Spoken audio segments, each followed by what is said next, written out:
தமிழுக்கு நிகர் தமிழே, தமிழனுக்கு நிகர் எவரே.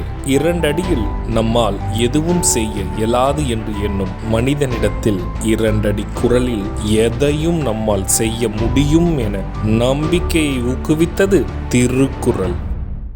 வணக்கம் குழந்தைகளே. வணக்கம் பகலவன் ஐயா. இன்னைக்கான குறளை நம்ம பார்ப்போமா? ஓ, பார்க்கலாமே. சரி, பாடத்துக்குள்ள போலாம்.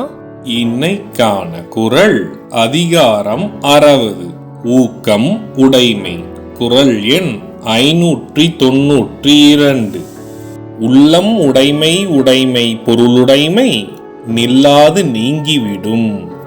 ஐயா, நீங்க சொன்ன இந்த குறளோட பொருள் என்ன?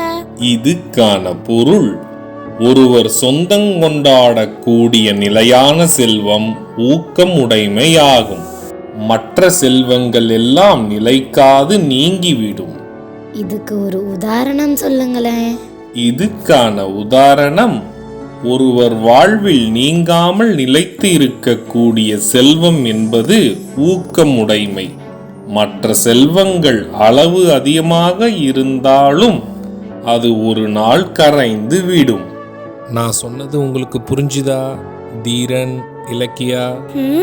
நல்லா புரிஞ்சுது ஐயா. இனி இந்த குறள் எங்களுக்கு மறக்கவே மறக்காது. சரி பசங்களா, நாளைக்கும் இதே மாதிரி சுவாரஸ்யமான குறளை பார்ப்போம். நீங்க வீட்டுக்கு போன உடனே என்ன பண்ணணும்? இன்னைக்கு நாங்க படிச்ச குறளை அப்பா அம்மா கிட்ட சொல்லி காட்டுவோம்.